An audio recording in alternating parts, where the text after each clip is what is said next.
You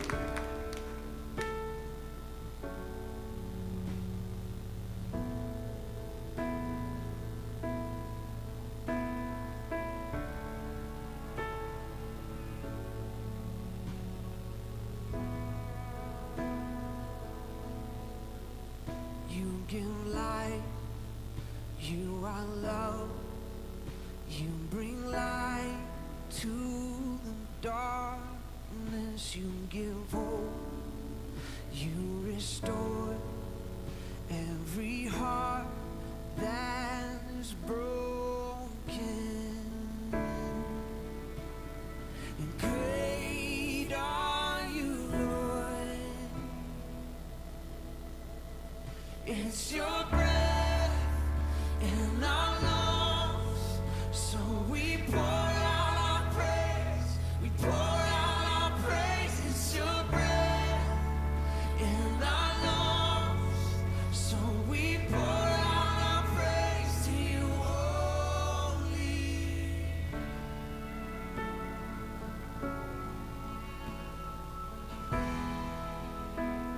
You give life. You give life, you are love, you bring light to the darkness, you give hope, you restore every heart that is broken. Great are you, Lord. It's your breath in our lungs, so we pour out our praise. We pour out our praise. It's your breath in our lungs, so we pour out our praise to you only. It's your breath in our lungs, so we pour out our praise. Pour out our praise. It's your breath in our lungs, so we pour out our praise to you only.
All right.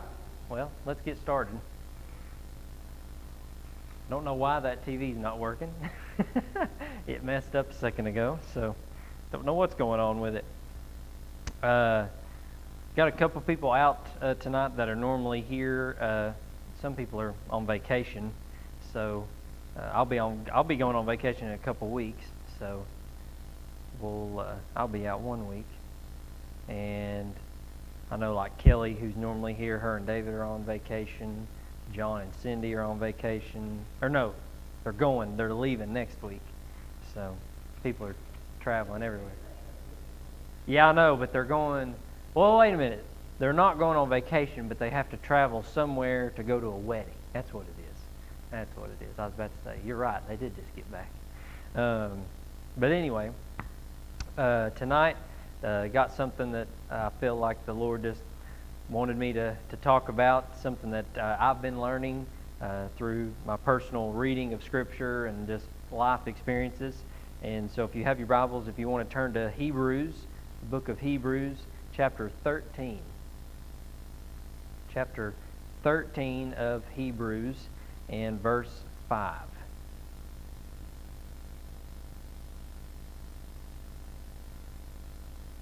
give you a second to get there.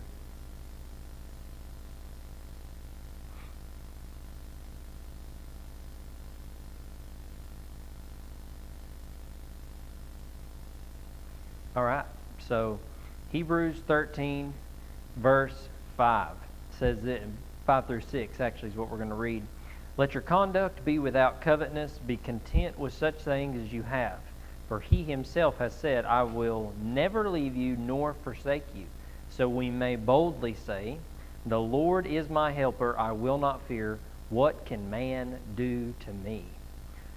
So I was reading and I came across that verse and just really felt like it stuck out to me. And I started thinking about it and started thinking about just how I've been dealing with things in my own life and how the Lord's been trying to teach me about patience and humility and all these things. And I've had to be real patient for the past 3 months because there's days where we get a whole bunch of stuff done on the remodel of the house, and then the next day we have like 10 million problems and we take 10 steps back. And we entered this week and we were like, man, we're this close. And then we came across some closets that we thought were ready to have closet doors hung on them, and then we made them too small, and so you can't. It's a lot easier to build on than it is to take out, and so we had to wrap them in sheetrock instead of wood, and so then you've got to mud the sheetrock and paint the sheetrock and do all that, and it just takes a lot of time. And so I've just had to learn so much patience in the past few months. And then we got our internet put in today at the house, and they said that we would get great service. Now it turns out, sounds like we're not going to get good service, and our internet will be real slow, so Sarah's thrilled about that. And so it's just, little things like that, and trying to learn how to be content with the things that I have. And so when I came across this verse, I was just like, that's me right now. That is what I need to be learning about. And I thought, well, maybe somebody else does too. And so if I'm going to study it, I'm going to share what I studied. So anyway, I always, I don't know what that was. I always look into the context of a verse. And so let's look at the context of the book of Hebrews. The book of Hebrews itself. So of course it's in the New Testament. It is called Hebrews because it is addressed to Jewish people. And the author of Hebrews is a very big debate in New Testament scholarship. We don't know who it is. They don't address themselves. It's not an inference we can make like in John, how he constantly the author refers to himself as the disciple whom Jesus loved, and like all that. There's nothing there for us to make an inference or anything. So the author's unknown. It is someone, though, that we learn in the second chapter who had a first-hand knowledge of talking to the original apostles. So whoever this person is, knew the apostles. He didn't know Jesus firsthand. Even the audience itself is unclear. We know it's written to Hebrews, but does it just mean all Hebrews? Is it a specific group, a specific church in some city? We don't know, but it is assumed by the author's writing style that whoever he's writing to, it was assumed that they had vast knowledge of the Torah, of the first 5 books, because the author infers to stories like they ought to know what he's talking about. And of course, if he was talking to Jews, they would have known because they would have studied it. He quotes the Old Testament. The author here quotes the Old Testament a bunch. Just about every other verse has an Old Testament quotation. And it's clear that the audience, especially in chapter 10, was going through some difficult times. They were experiencing persecution. And so it more than likely was intended to either just the entire Jewish world, nation, or a specific church, a Jewish church. And so, once again, the author had to be well-versed in Judaism. And the layout of the book is in sections detailing detailing Jesus as the greater fulfillment of the Old Testament covenants and promises. In the first couple chapters, you have Jesus being the fulfillment of the angels and the Torah. He's compared to being greater than those things. Then in the next section, it's Moses and the Promised Land. In the next section, it's the priests and Melchizedek. And then finally, Jesus is the superior sacrifice of the compared to the Old Testament sacrifices. So Jesus is superior to all those things because because of that, they must trust in Him above all things, even in their times of persecution. Jesus is the Word, He's the hope, He's the priest, and He's the ultimate sacrifice. And then we get into late in the book, in chapter 11, it details story by story of what's called the Hall of Faith, or heroes of the faith. And they had faith in God, they had faith in Christ, and they were all upheld, and they were not forsaken. And so the writer here is encouraging these Jews who are going through a difficult time to continue to trust in God no matter what. And his constant referrals to the Old Testament is him showing them, look, even when it was tough back then, God brought us through. Even when this happened, God brought us through. Look at chapter 11. Look at all these people and all the things that they went through. And if they had faith in God, they were able to be carried through. And so that theme runs through the whole book. Jesus is greater than the old covenant, and look at what He did during the time of the old covenant. What in the world? That was weird. So anyway, He preserved them, He brought them through, and He did not forsake them. So chapter 13 is some final moral instructions, and the one that we're looking at is in verses 5 through 6. And like I said, it's resonated with me over the past few weeks. So let's dive right in and look at this verse kind of phrase by phrase. So it says, let your conduct be without covetousness. That's pretty straightforward, right? What's that telling us? Let your conduct be without covetousness. What does that mean? Do not covet, right? Yeah. It's a fancy way of saying the 10 Commandments, right? Do not covet. And so let your conduct be without covetousness. Don't covet. So it's let your manner of living, if you look up the Greek word for conduct there, let your manner of living is what it means, to be without lusting of the things of the flesh. And if you look at the word there for covetousness, it's not necessarily just a desire for a specific, it is a desire for a specific thing most of the time when this specific form of this word is used, and most of the time it's money or material things.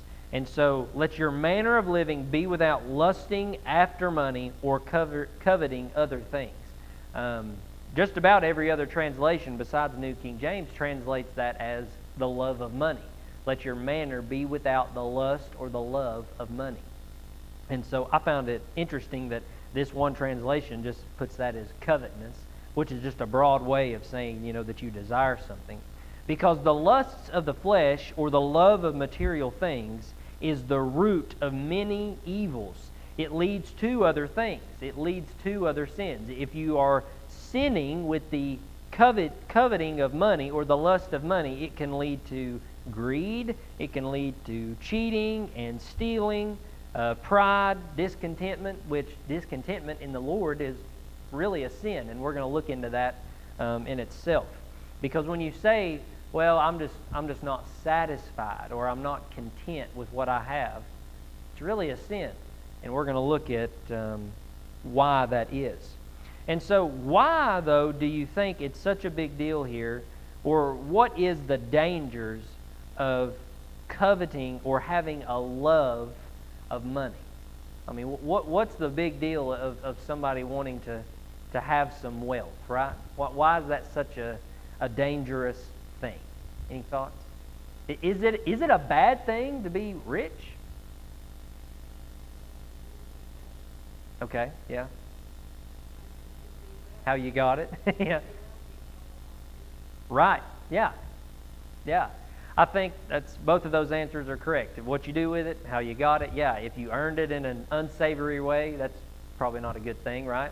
But, I know when I was growing up, I knew some people around here that were somewhat wealthy, right? I mean, you knew people that were well off and lived in pretty nice houses and things, but then when I started dating Sarah, I was introduced to really the first person I'd ever known in Trevor, my brother-in-law, who was, at one point in time, a, world famous athlete. He was participating in the highest form of NASCAR racing. His salary was like $1 million a year, and so I was introduced to, someone who was bringing in a whole lot of money.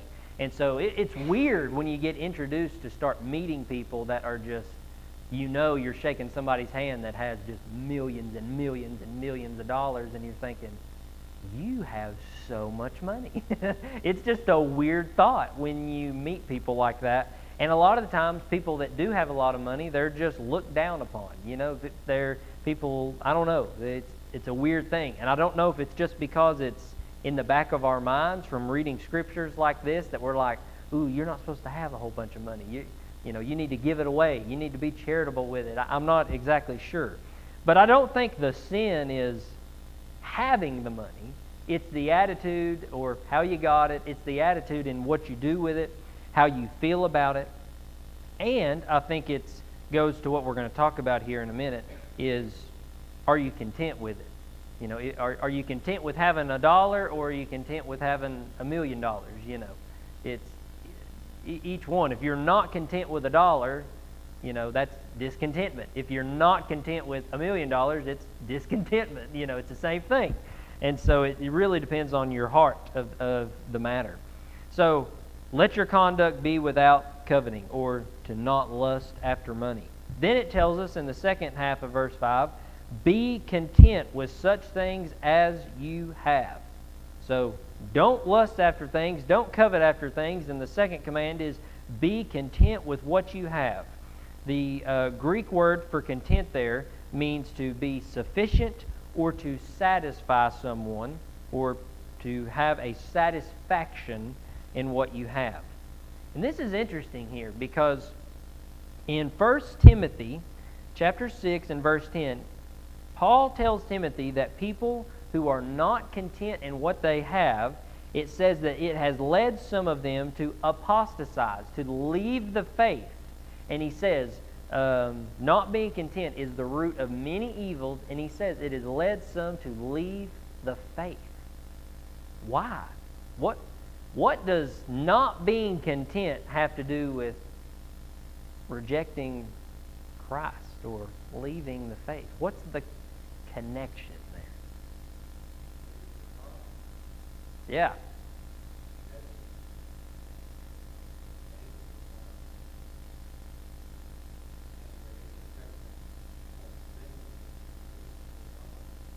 Right. Yes. Yeah. Yeah. Yeah. I think you're exactly right. Yeah, it's the another Ten Commandment, right? Don't have an idol or no other gods. But also, I think it shows that when you're content or when you're satisfied with something, it shows that you trust it or you have faith in it. And so if you're not content with what God's given you, it really shows a lack of trust and a lack of faith in God and His ability to preserve you. And so if you don't have faith in God, are you really in the faith? Because isn't that the basis of our salvation? To have faith in Jesus Christ as our Savior? And so if you don't trust in God, if you don't have true faith in Him, of course that's the root of all evil, because you're still allowing sin to control you. You've not repented of sin, you've not left that behind, and you've not truly shown trust and faith in who Jesus is, because you're trusting your faith or your identity or all these other things in what you desire or what you covet or what you're not content about. And so I think that's a pretty big deal there. You say the word, I'm not content in something, and that seems just so frivolous, but it's a pretty serious thing to have an attitude of discontentment. Also in 1 Timothy chapter 3, it says that if it uses the same word here about being not content, and it says that disqualifies you from being an elder or a pastor in a church. It says someone who is not content disqualifies you from leading in a church. And I thought, that's a man alive, let's go around and check that box, right, at each pastor, right? I mean, then I've been disqualified in the past 3 months, because I've struggled with this. So obviously it doesn't mean if you do it once, but it means if that's how you live your life, if you're just constantly coveting and constantly in a state of discontent, you're not in the right spiritual mindset to be leading others to spiritual maturity, because you're struggling with worshiping other things and placing your faith and your trust in other things. So that really spoke to me, showed me the seriousness of going down that road. If you get to a point where you're just not happy with what God's blessed you with, that's a dangerous place to be. It doesn't seem like it, but it really is. And so we've got to be careful with that. So any comments or questions there before we get into the next phrase here? Any thoughts or questions? Okay, so like I said, the author is going to quote a lot of the Old Testament, and in this next phrase, he quotes from Genesis 28:15. So he says, "Let your conduct be without coveting, be content, for he himself has said, I will never leave you nor forsake you." So that's a quotation from Genesis 28:15. And that is a quote to Jacob in his dream, when God comes to him in his dream and is promising him things about the duration of his life, and before he marries Leah and Rachel, Leah then Rachel. So that is a quote to him there. But this phrase, "I will never leave you nor forsake you," is not just from that one phrase. That's the first time we see it. But it's also used many other times, including Deuteronomy chapter 31, when Moses is transferring the leadership of Israel over to Joshua. When he's encouraging him, he says, "Be strong and courageous. The Lord is with you. He will not leave you or forsake you." Again, in Joshua chapter 1, Joshua is encouraging the people of Israel, and he affirms what Moses said. And then in 1 Chronicles chapter 28 and verse 20, David quotes Moses when he is speaking to his son Solomon before he's made king, and he says, "Be strong and courageous, don't be afraid, the Lord's with you, he will not leave you or forsake you." And so that phrase is a common thing that they said in the Old Testament to one another to encourage, to say, look, don't worry, don't fear, don't be discontent, because God is with you. And so what's really interesting about this phrase, though, is that in the original language, like in the Hebrew especially, there's 5 negatives in that one sentence. And so it's used to show the certainty of God staying with us, or the lack of the chance that God would ever leave us. So if you looked at the original language, it would, instead of saying, "I will not leave you nor forsake you," it's like saying this: "There is absolutely no way whatsoever that I will ever leave you." So it's really trying to drive the point home, right? There's no chance that God is going to leave His people. And what's comforting here is that God made this promise to His people, even in the Old Testament, and as Christians, as believers in Christ, we can trust in those same promises because we were grafted into those covenants with God. And so when God says it to Moses, when God says it to Abraham, when God says it to whoever, it's like He's saying it to us too, because He was saying it to His people, to the people He was making promises to the people He was making covenants with, and He's made a covenant with us now. And so we can trust in those same promises there. And the way I thought about it was this. When we're discontent, and if we're a Christian and we're not happy with what God's given us, then we are not content with the fact that God is with us. We're not okay or pleased or satisfied with the truth that God's with us. That's not enough for us. Because if we're Christians, it's true that God's with us.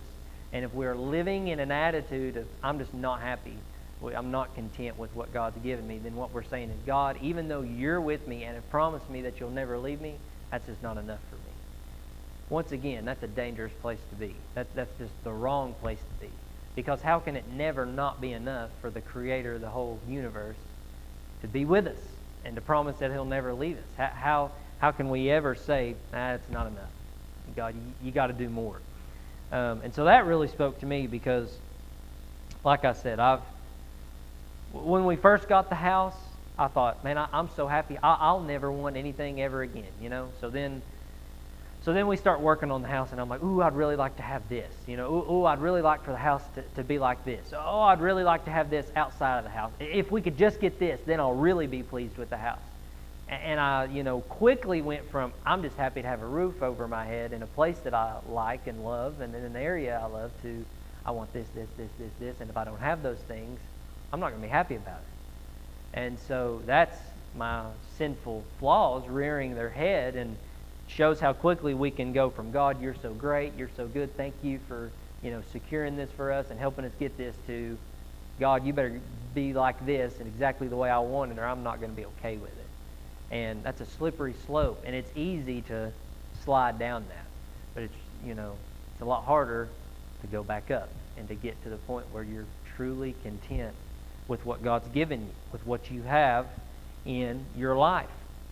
And so this week, as we're preparing to move, as we're finishing things, at the beginning of the week, I was just in a place where I was like, man, I just don't know if we're going to get it done. I just want these things done. I want this, I want that.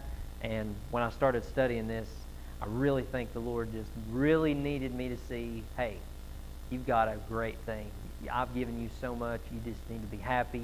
You've had so many people show love and support to you, and, you know, come and help you and do things like that. And it really woke me up and made me step back and think, man, I need to be content with what I have. I need to be happy and satisfied with everything that I have, because I've got a lot of great things, and this house is just, you know, cherry on top, however you want to say it. So any thoughts on that before we get into the second Old Testament quotation? Any thoughts or questions? Anybody ever have the same feelings that I'm having? Am I alone? Anybody still struggle with that from time to time? Yeah. We all do.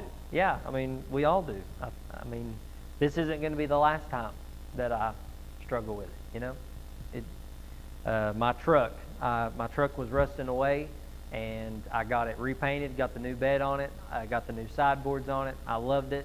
And as soon as I was like, man, this is awesome, I started looking at it, and I was like, but I'd really like to have a brush guard on the front, you know, or I'd really like to have bigger tires. You know, we just immediately start doing things like that. So it's not going to be the last time. And so we've got to keep our minds focused on that. All right, let's look at the next Old Testament quotation there in verse 6. So he says, he won't leave us, he won't forsake us, so that we may, verse 6, so we may boldly say. So we may boldly say. Let's just look at this preface to the quotation.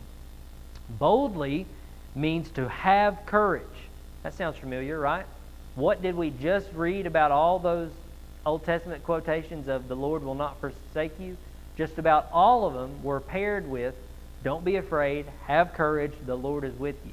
So I think the author of Hebrews here knows that that's part of it. So he puts that with it so that we can have courage just like we were commanded to in the Old Testament. So be strong, be of good courage. So why is courage, or being strong, or not fearing, why is courage linked to contentment? That's a strange connection, right? You wouldn't ever say, I'm courageous, so I'm content. That's a weird thing to say, but it's linked to it here. So what does fear and courage have to do with being content? Any thoughts?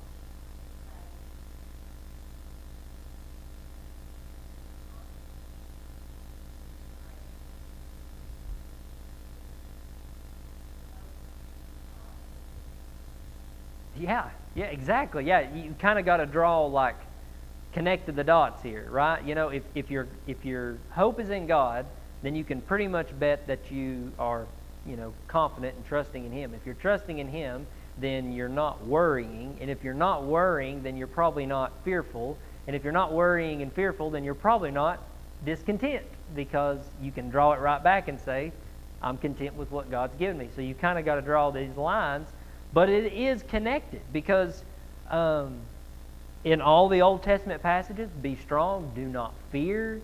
God is with you. Be of good courage, do not fear. God's with you. And what's interesting here is this word for we may boldly is only used a few times in the New Testament.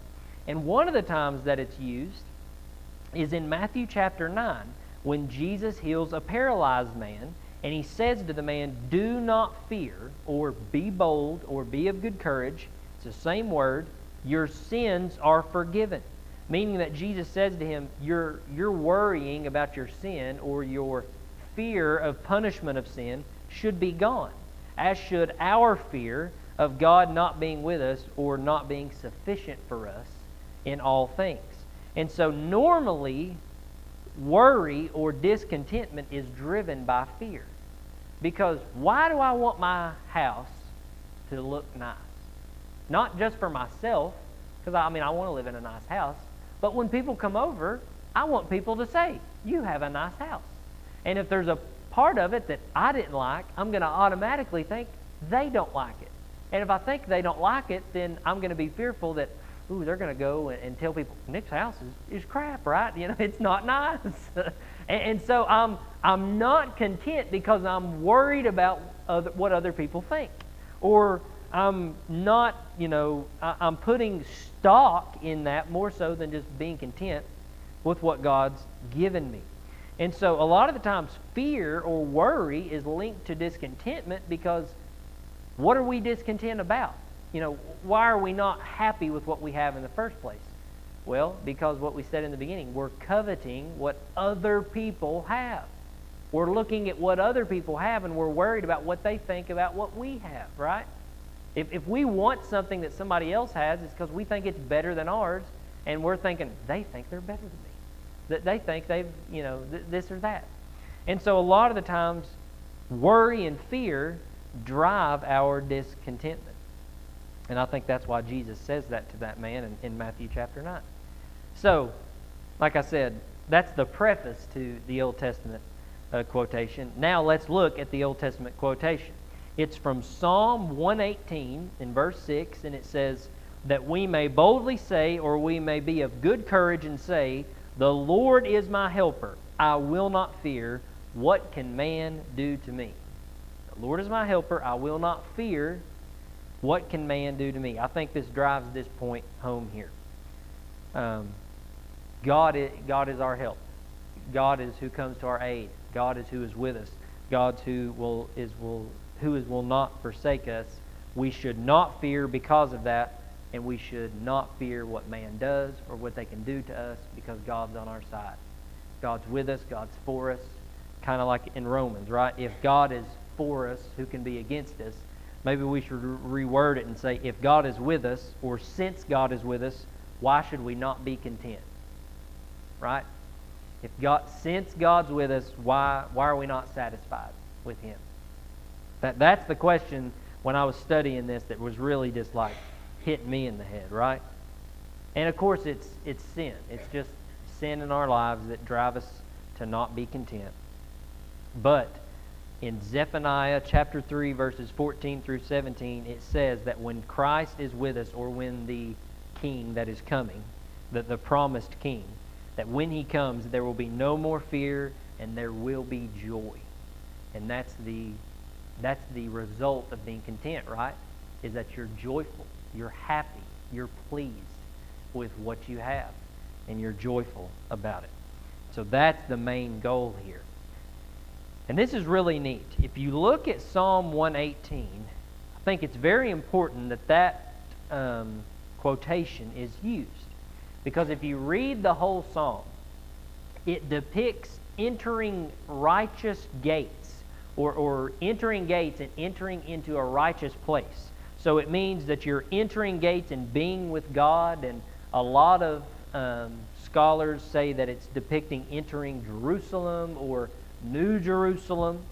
And it says that a lot of the things that I looked at said that Psalm 118 may have been written as a psalm to celebrate returning to Jerusalem after the exile in Babylon and Syria. and that it's possible that it was written to celebrate Nehemiah rebuilding the walls of Jerusalem. That they're rebuilding the gates, they're rebuilding the walls of their city, and they're joyful about that. This psalm was also sung every year at Passover and at the Feast of Tabernacles. What do we know about the Feast of Tabernacles? What's that whole feast about? Anybody know? Do what?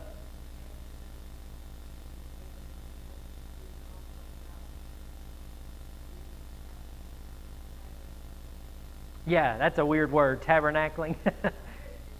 Yeah. Right. Yeah. Yes. Yeah. The Feast of Tabernacles celebrated, of course, the Exodus, but the fact, too, that God showed that He was still with them, with the cloud and with the fire, that He would rest on the camp, that He would dwell with them, that He would tabernacle with them. And so, what have we been talking about this whole time? That God will not leave you nor forsake you. He's with you. And so, it would make sense that you would read this psalm at that festival. But not only is it to talk about God being with His people after the Exodus, but in John chapter 1, it says that the Word became flesh and dwelt among us. That Greek word for dwelt literally means tabernacled. So like what you guys just said, it's exactly right. So it does have a messianic prophecy of it, talking about how Jesus became flesh or came and lived or remained or dwelt with His people. This psalm was sang as Jesus entered Jerusalem in the triumphal entry. If you look at Matthew, Mark, and Luke, the people that were singing when Jesus came in, they were singing Psalm 118 as He entered or came into the city or was with them in the city. And in Matthew 23, it says that when Jesus is weeping over Jerusalem, He says that Psalm 118 would not be sung again until He returns. He says, He quotes Psalm 118, and He says, this will not be said again until I come back, until I am with you. And so this whole psalm has this understanding that it's this celebration of Christ being with us, right? And finally, Jesus sang this psalm with His disciples at the Last Supper, and I think almost as a reminder that even though He will be gone, He won't be gone long, 3 days, and then He's never really gone because He's not going to truly leave or forsake them. So I thought that was really neat there, that when we're talking about being content, He quotes this psalm, and the whole point of being content is that you're satisfied with the fact that God's with you, and He quotes a psalm that's all about God being with His people, God entering in with His people, God tabernacling with His people. So I thought that was really, really interesting. So what we've learned here is that being content can't be bought. It doesn't have a price tag because it's just an attitude. Like I said earlier, if you've got $1, if you're blessed enough to be content with $1, you're blessed. Or if you're blessed enough to have $1 million, are you content with it? Or are you like, ooh, I'd like to have $1,001. I'd like to have $1,002. I want more. I've got so much, I want more. But being content really is a gift from God. It really is something that God has to teach and instill in us and humble us and give to us. And the root, as we said, a minute ago, is that question from the quotation, what can man do to me?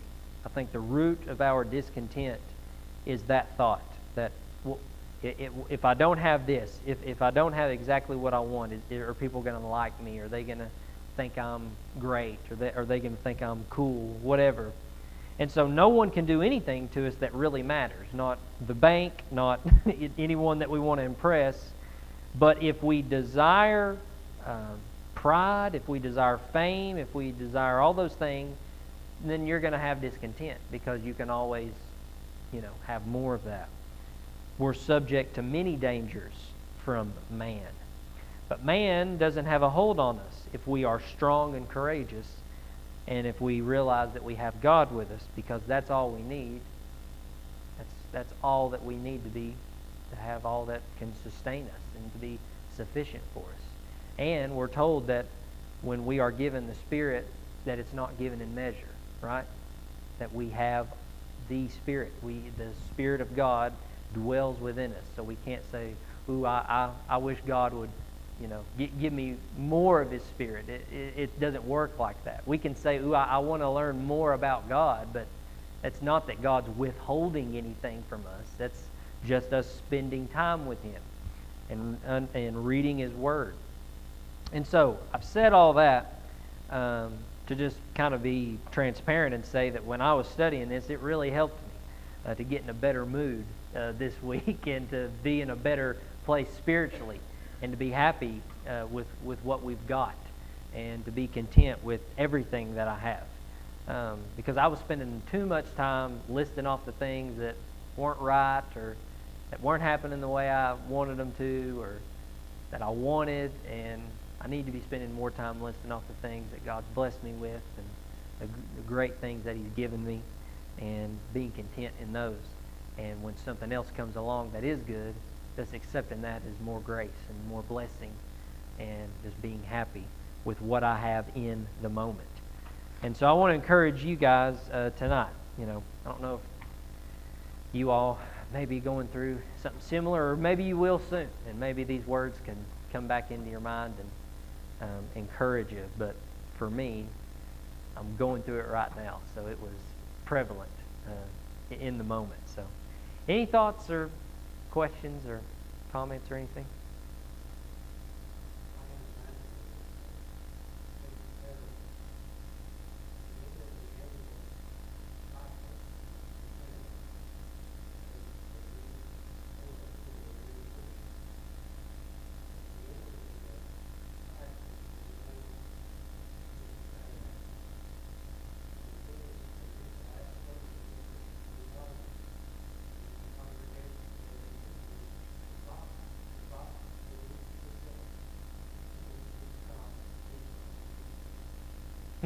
That's cool. Yeah. Yeah. No, I'm glad you did. That's neat. Yeah. Right. Be strengthened. Yeah. Yes. Yes, they have. Yeah. Right. Yeah.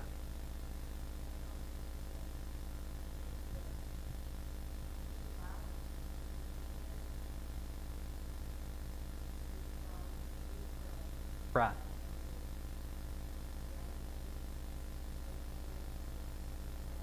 Yeah.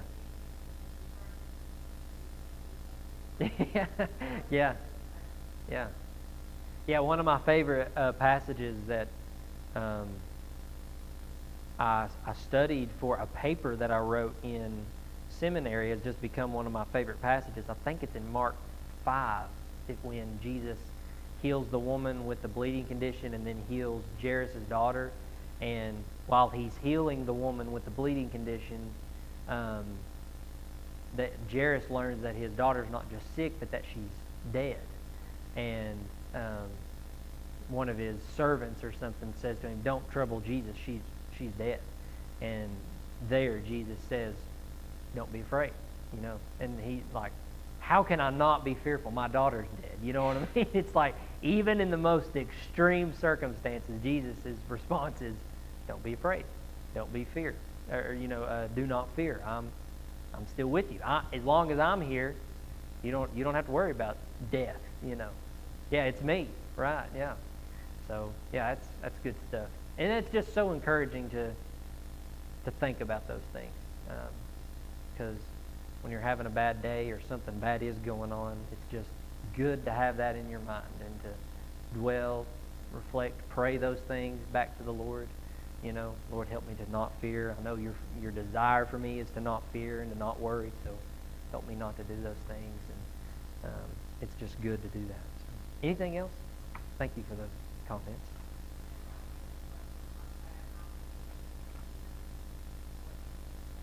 Yeah.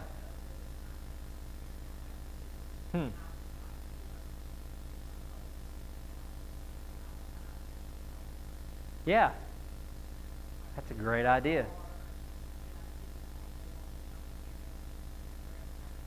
That's like in the Shema when it says to put it on your gates and your doorposts and those types of things. So yeah, that's cool. I'm trying to find the. There it is. Yeah. So when they come to Jesus and say, or when they come to Jairus and say, "Your daughter's dead," it says as soon as Jesus heard that, he said to the ruler of the synagogue, "Do not be afraid, only believe." So, like, you came to me with the thought that I can help you, and even though she's dead, don't lose faith. Even though it seems hopeless, I'm still here, so continue to believe in me. That's powerful, you know?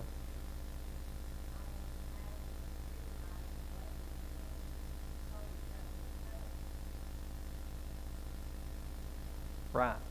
Yeah. Settle down, right? Can you imagine Jesus kind of patting him, you know, like it's all going to be all right? You know, something like that.